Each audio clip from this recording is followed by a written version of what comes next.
여러분들은 혹시 손에 반지를 착용하고 계십니까? 결혼을 하신 분들이라면 누구나 결혼 예물로 반지를 교환하셨을 텐데요. 서로에게 또 결혼 예물로 반지를 선물하기도 합니다. 그런데 그 반지는 대부분 순금 아니면 다이아몬드를 꼭 요즘은 넣습니다. 값은 비싸지만 다이아몬드나 순금으로 반지를 맞추는 이유가 있습니다. 결혼 예물의 경우에 다이아몬드는 그 경도가 강하기 때문에 잘 이렇게 흠집이 나지 않습니다. 그래서 영원히 변하지 않는 이란 의미로 결혼 반지에 다이아몬드를 넣어서 결혼의 영원성, 나는 당신을 이렇게 흠없이 사랑하겠습니다라는 의미로 선물을 한다고 합니다. 순금 반지 같은 경우에도 불순물이 섞이지 않은 99.99%의 순금으로 이제 서로가 결혼 예물을 주고받는데, 이 의미도 이렇게 순결하게 정금같이 당신을 사랑하겠다는 의미입니다. 우리의 결혼에는 불순물이 없다라는 의미로 이렇게 한다고 합니다. 반지 없으신 것 같으신데 있으세요? 결혼할 때 다 그렇게 반지 하나씩 하지 않습니까? 특별한 사람, 특별한 날, 특별한 일이 있으면 우리는 서로에게 그 특별함을 기억시키기 위해서, 또 자신 역시도 그것을 기억하기 위한 매개체로 이렇게 선물을 하나쯤 하는 거죠. 뭔가 기념품 하나는 이렇게 만든다는 겁니다. 오늘 말씀 여호수아 4장에도 하나님과 이스라엘 사이의 특별한 일을 기억하기 위해서 기념비를 세우는 사건이 기록되어 있습니다. 어떤 사건을 기념하기 위해서인가? 앞장 3절에 보면 여호수아와 이스라엘 백성은 어디를 건넜습니다. 어디죠? 요단강을 건넜습니다.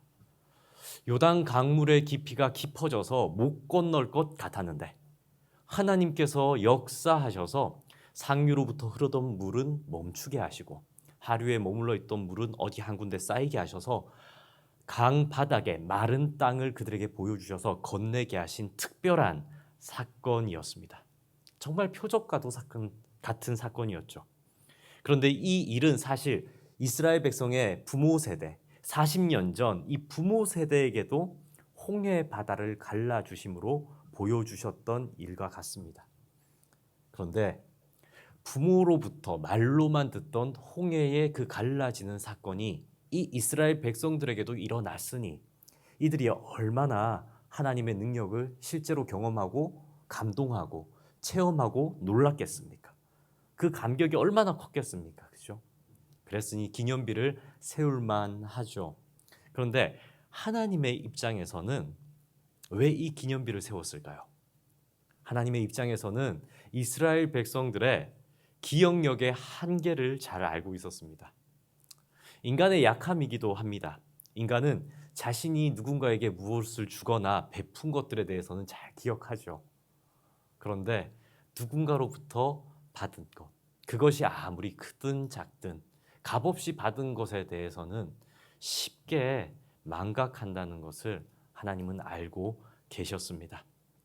40년 전에도 똑같았습니다. 홍해를 가르고 애굽 병사들을 다 물에 수장시키는 사건.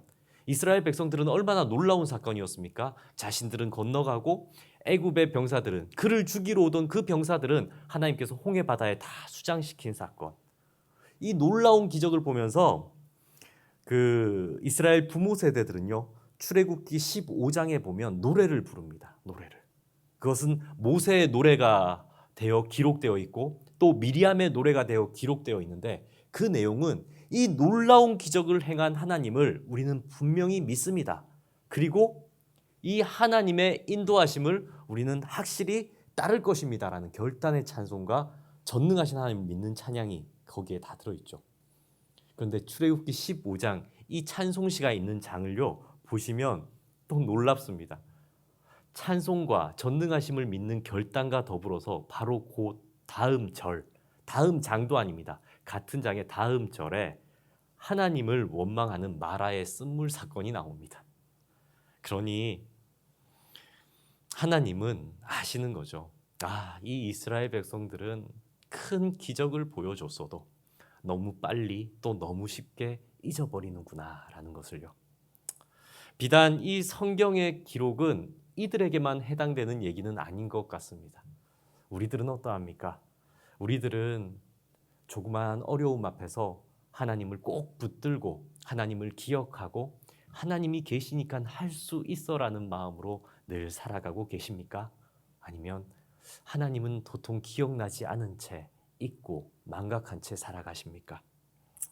그래서 이번에는 이 여호수아 4장에는 하나님께서 이번 이스라엘 세대에게는 내가 이 하나님의 도우심을 기억할 만한 매개체를 꼭 만들어줘야지 마음 먹으셨습니다. 그래서 돌 12개를 이용한 기념물을 만드시는데 그 기록이 여호수아 4장 1절에서 3절에 있습니다. 우리 다 함께 봉독하시겠습니다. 그 모든 백성이 요단을 건너가기를 마침에 여호와께서 여호수아에게 말씀하여 이르시되 백성의 각 지파에 한 사람씩 12사람을 택하고 그들에게 명령하여 이르기를 요단 가운데 제사장들의 발이 굳게 선 그곳에서 돌 12를 택하여 그것을 가져다가 오늘 밤 너희가 유숙할 그곳에 두게 하라 하시니라. 아멘. 하나님께서 얼마나 답답하셨으면 돌을 가져다가 세워놔라 이렇게 명령하시는 장면이 있는데, 이제 이 명령을 받은 여호수아가 각 지파 대표에게 한 사람씩 와라, 그래서 저 요단강에서 돌을 하나씩 가져오라고 명령합니다.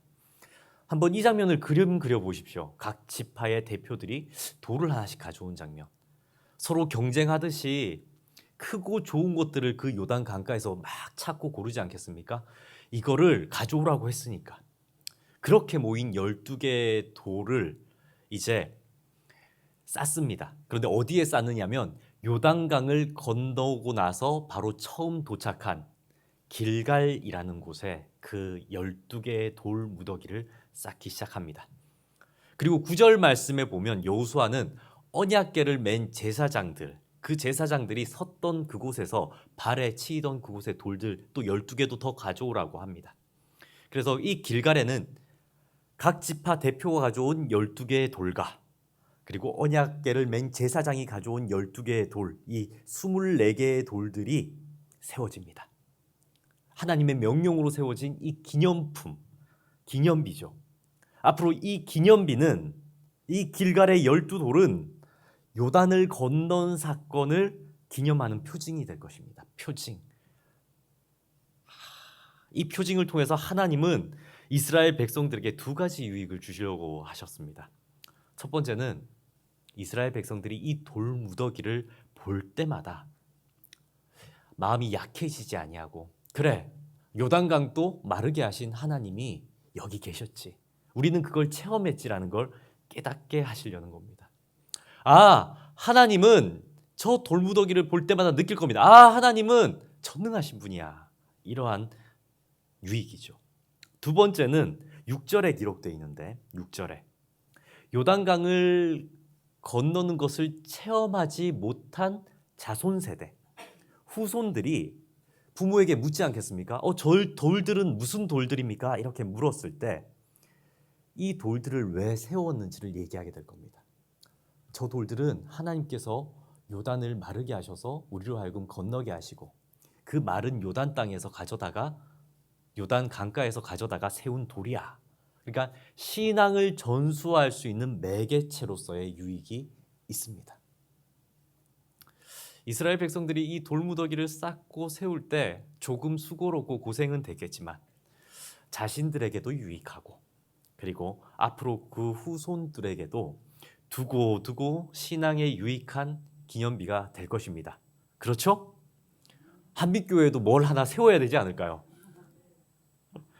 그런데 하나님께서는 우리에게도 기억의 매개체, 하나님의 언약의 증표들을 몇 개 보여주신 사건이 성경에 기록되어 있습니다. 하나는 노아의 홍수 사건 때 그러셨습니다.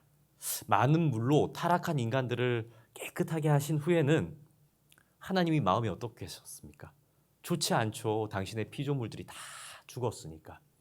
그 슬픈 마음에 다시는 너희를 물로 심판하지 않겠다라는 약속으로 뭘 보여주시죠? 무지개입니다. 무지개. 여러분들 무지개 보시면 그 언약을 기억하시면서 주님, 저는 죄 짓지 않겠습니다, 이렇게 결단하고 계시죠? 예. 아멘 하셔야 될 항목인데 웃으시니까 예, 저는 무지개를 볼 때마다 하나님 물로는 심판하시지 않을 거고 이제는 불로 하신다 그랬는데 하면서 생각은 하긴 합니다. 그런 징표입니다. 징표. 또 하나 교회에서 이렇게 하나님에 대해서 예수 그리스도에 대해서 기념하는 그 매개체가 있습니다. 뭔지 아십니까? 성찬식입니다. 성찬식. 이 성찬식은 예수 그리스도께서 십자가에 달려 죽으시기 전날 밤, 잡히시던 날 밤 참 제자들과 나누셨던 떡과 잔을 오늘날 교회에서 재현하는 예식입니다. 예수님께서는 그날 밤 떡을 나누시면서 제자들에게 말씀하시죠. 너희를 위한 내 몸이라. 그리고 잔을 나누시면서 뭐라고 합니까? 이 잔은 내 피로 세운 새 언약이라고 가르쳐 주십니다. 떡으로 기념된 예수 그리스도의 몸은 십자가에 달려 죽으심으로 우리의 죄를 대신하는 제물이 되셨고, 잔으로 기념되는 예수 그리스도가 흘린 보혈은 하나님께서 예수 그리스도를 믿는 이들에게 더 이상 죄값을 묻지 않으시겠다는 새 언약의 유월절 어린 양의 피와 같은 그 새 언약이 되었습니다. 예수님은 이 성찬을 먹고 마시는 이들에게 계속해서 오늘날의 교회들에게 이것을 기념하여 행함으로 우리들로 하여금 십자가 복음의 의미를 기억하기를 요청하고 계십니다. 이러한 의미에서 기독교는 기억하는 종교입니다. 기억하는 종교. 기억하는 거죠. 기억하는 거. 기억하라 하셨던 그 기억의 종교입니다. 과거에 만난 하나님에 대한 기억으로 우리는 오늘의 신앙을 살아가고 있지 않습니까? 옛날 어렸을 때 만난 하나님에 대한 기억으로 우리는 지금도 주일이면 이 예배당에 와서 예배드리고 있습니다. 때로 어떤 분들은 이런 말씀을 하십니다. 그때는 진짜 뜨거웠는데, 그때는 뭐든지 할 수 있었는데, 그때는 철야도 할 수 있었고 철야 후에 새벽 예배도 드릴 수 있었고 그리고 직장에 나가도 피곤하지 않았다고 말씀하실지 모르겠습니다. 그런데 지금은 어느새 머리에 흰 눈이 내리고 가만히 있어도 피곤하고 그렇게 탄식하는 말씀을 하시기도 하시죠. 하지만 그 옛날 그 뜨거웠던 기억이 오늘의 신앙을 여러분 부여잡게 하고 있지 않으십니까? 그리고 오늘의 그 기억하는 일로 드리는 예배가 우리의 내일의 예배를, 내일의 신앙을 만들어가게 할 것입니다. 노벨상을 수상한 미국의 생물학자 에릭 캔델이 좀 재미있는 얘기 하나를 했습니다. 이 사람은 내과학의 전공인데요. 들어보십시오. 우리 자신인 것은 단지 우리가 생각하기 때문이 아니다. 우리는 우리가 생각해온 것을 기억할 수 있기 때문에 우리 자신이다. 생각이 나를 대변하는 것이 아니고 생각하고 이렇게 했던 그 기억을 내가 생각할 때 그 기억을 떠올리는 것이 바로 나라는 겁니다. 현대사에서 우리는 아주 분주하게 살아갑니다. 하루에도 수많은 생각에 치이죠. 이 생각 저 생각. 나는 없습니다. 일상의 생각에 치여서 나는 없고 생각에 떠밀려서 살아가죠. 그러다가 밤에 누워서 자는 시간에 과연 나는 누구인가 한번 생각해 보시기 바랍니다. 바쁜 일상이 여러분을 대표하지 않습니다. 우리를 대표하는 우리의 정체성은 우리가 기억하는 어떠한 일들입니다. 내리 속에 강하게 남은 기억들. 그때 정말 아름다웠지. 그때 내가 했던 일들은 정말 너무 자랑스러웠어. 그러한 기억들이 바로 나를 대변하는 정체성이죠. 여러분들은 무엇을 하셨을 때 가장 즐거우셨고 그것이 기억에 남아 있으십니까? 여러분들은 어떤 기억들을 추억하면서 그 추억을 먹으며 살아가고 계십니까? 그리고 그런 생각 해보셨습니까? 여러분들은 주위 누군가에게 어떠한 이들로 기억되고 있으십니까? 한빛교회에 저는 이 예배당 앞을 나가서 한빛교회를 쳐다보는 걸 참 좋아합니다. 그런데 이 한빛교회를 수없이 많은 사람들이 지나쳐갈 것인데 이 한빛교회는 지나쳐가는 수많은 사람들에게 어떠한 교회로 어떠한 기억의 매개체로 기억될 것인가 생각해 봅니다. 우리가 잘 아는 사도 바울은 예수 그리스도를 만나기 전에는 유명한 사람이었습니다. 가말리알의 문화생, 로마의 시민권자, 바리새인 중에 바리새인, 세상 문화 중 상류 계층에 속한 엘리트 중에 엘리트, 전도 유망한 지식인 청년이었습니다. 그런데 이 바울은 예수 그리스도를 만난 후 자신에 대한 기억들을 이렇게 남깁니다. 그의 모든 서신서를 보면 자기 자신을 이렇게 표현하는데요. 그리스도의 종, 그리스도의 노예, 심지어 자기 자신을 죄인 중에 괴수라고 지칭했습니다. 예수 그리스도를 만난 후 자신의 삶을 이렇게 돌아보니 상류사회에서 내려와서 천대받는 이방인들과 함께 하면서 어떻게 살았습니까? 복음을 위해 심한 매질도 당했고 감옥에 갇혀서 수많은 고생도 모두 감수하는 사람. 그러니 예수 그리스도가 하나님께서 하라 하면 그대로 하는 예수 그리스도의 종, 그리스도의 노예, 그리고 여전히 하나님 앞에서는 죄인 중에 괴수라는 기억으로 자신을 남깁니다. 당대를 같이 살아가던, 그러니까 이 사도 바울과 같이 살아가던 사람들은 이 사도 바울을 어리석은 사람이라 여길지 모르겠습니다. 왜냐하면 잘 먹고 잘 살려면 살 수 있는 사람이 그 상류 계층에서 내려왔으니까요. 바리새인 중에 바리새파로 살았다면 존경받았을 텐데 예수 그리스도 때문에 낮은 자리에서 살아야 했으니 어쩌면 당대 사람들은 그를 어리석은 사람이라 말할지 모르겠습니다. 하지만 후대를 살아가는 우리는 이 사도 바울을 어떻게 기억합니까? 전 세계를 다니며 복음을 전한 사람, 유럽 땅을 변화시킨 열정의 복음 메신저 아닙니까? 우리가 기억하는 것은 큰 의미가 없을지 모릅니다. 하나님은 성경에 바울을 어떻게 기록하십니까? 하나님의 복음에 쓰임 받은 사람이라고 하나님은 바울을 기억하실 것입니다. 여기 모인 우리들은 우리의 인생이 하나님의 생명책에 어떻게 기록되어 있을까요? 지난 주간에 장례가 있었습니다. 그래서 또 한번 우리 인생에 대해서 생각해 볼 수 있었는데 사실 우리의 육신은 흙으로부터 지어졌고 또 죽고 나면 모두 흙으로 사라지는 우주의 먼지와 같은 존재들입니다. 우리가 아침에 일어나서 깨끗하게 씻는 우리의 얼굴도 시간이 지나고 나면 다 흙입니다. 흙. 젊은 목사가 이런 얘기해서 죄송합니다. 그리고 우리가 갈망하는 모든 것들이 있지 않습니까?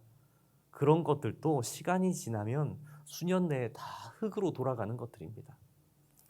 제 아무리 멋진 차도 시간이 지나면 녹슨 고철이 될 뿐이고 우리가 살고 있는 커다란 집도 시간이 지나면 무너져 내리는 모래로 쌓은 허상일 뿐입니다.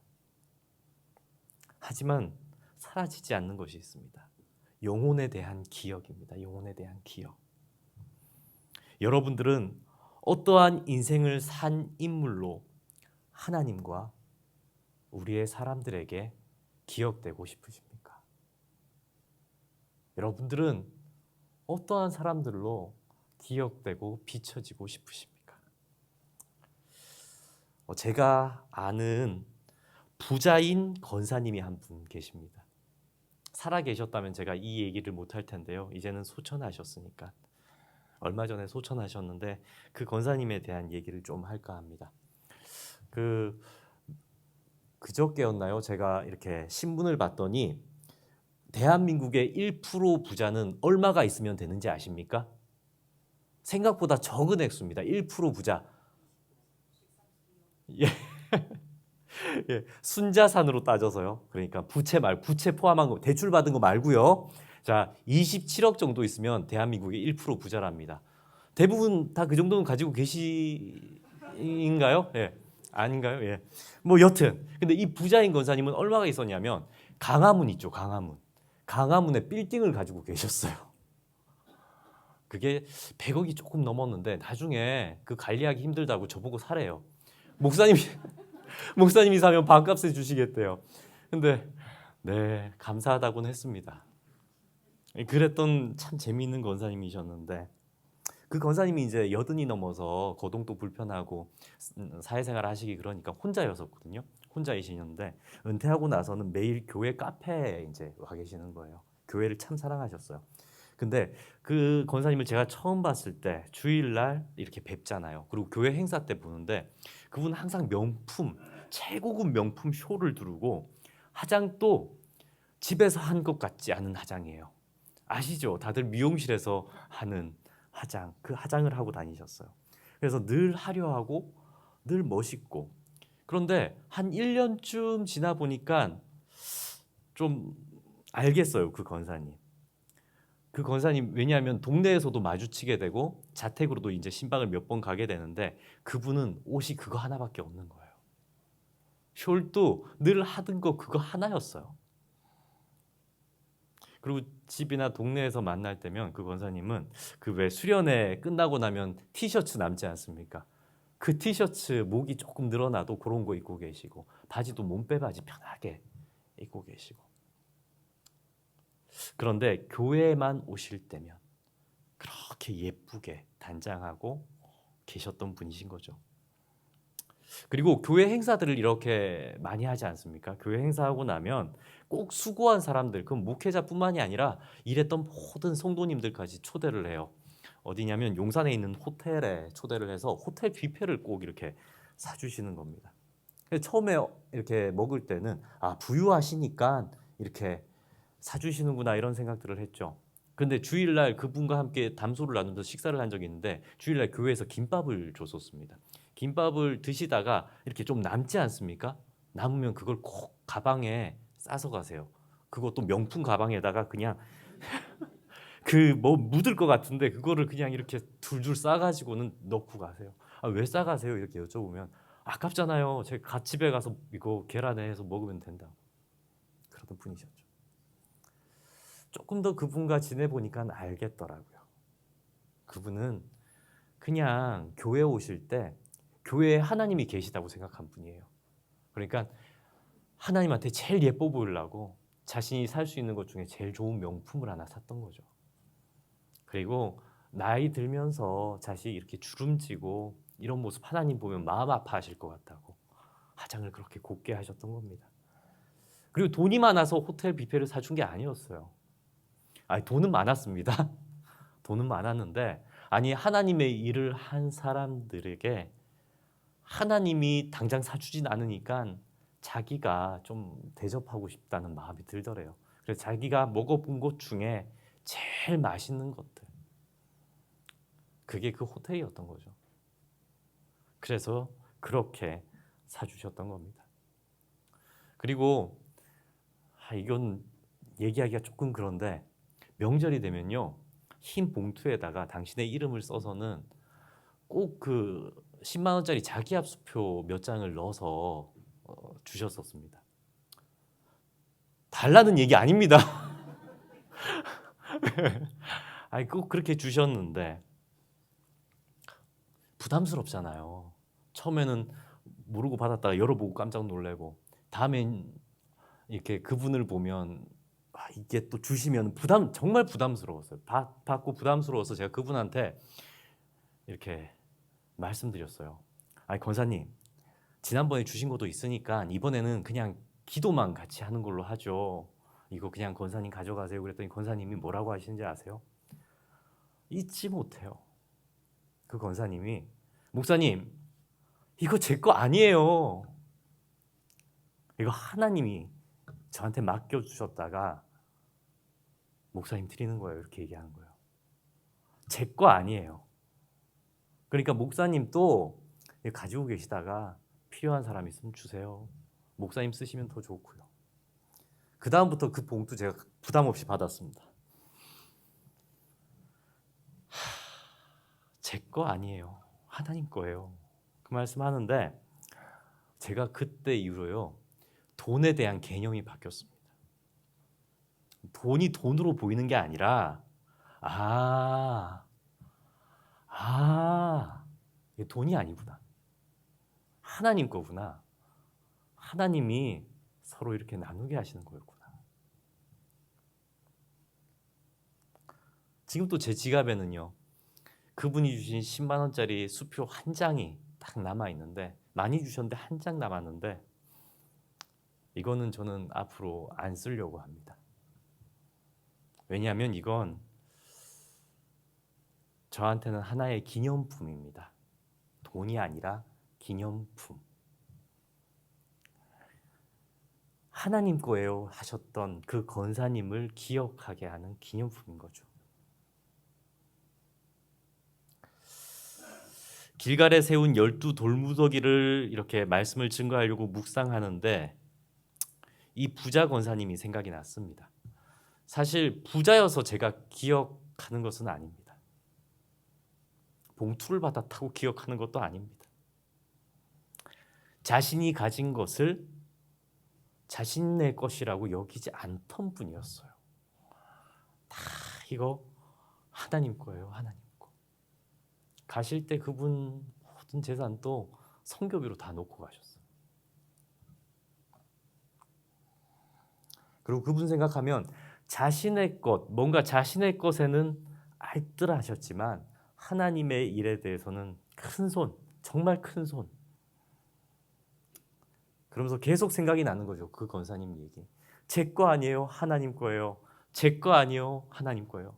제가 한 거 아니에요. 하나님이 맡겨두셨던 거 제가 대신 하는 거예요.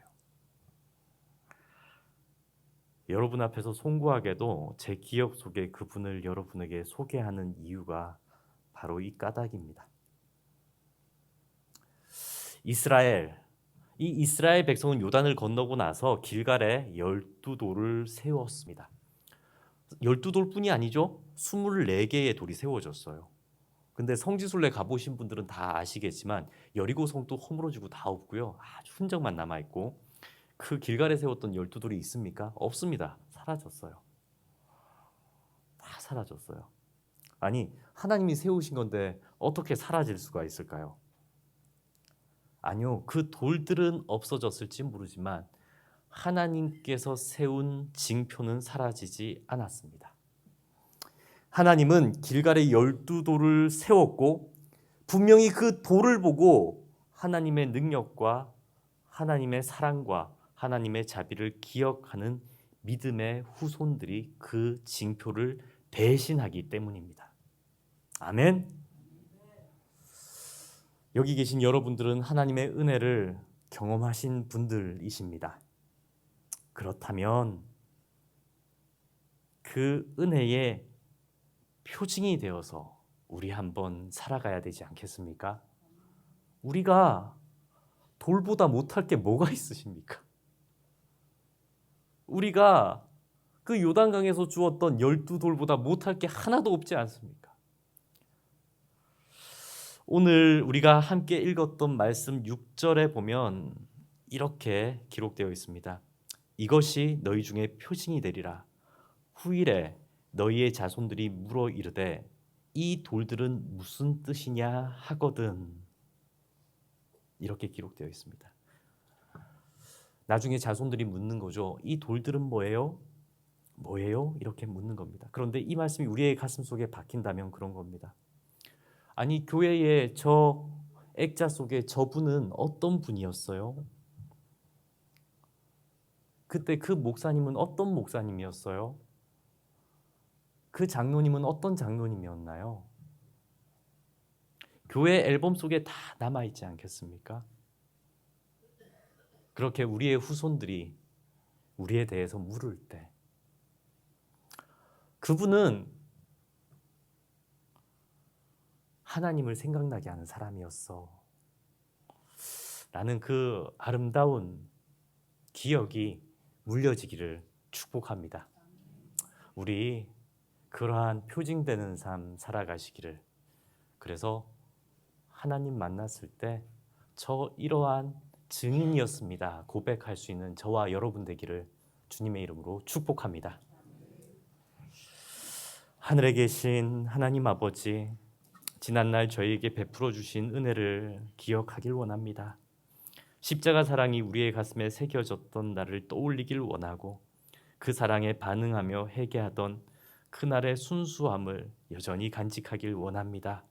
주님, 저희의 간구마다 응답하여 주옵소서. 응답하시는 하나님을 간증하며 자랑하는 저희들 되게 하옵소서. 주여, 저희로 복음의 도구 되게 하사 길갈에 세워진 12돌과 같이 저희의 인생이 다른 누군가에게 하나님을 드러내는 표징이 되게 하옵소서. 이 모든 간구 우리 주 예수 그리스도의 이름으로 기도드립니다.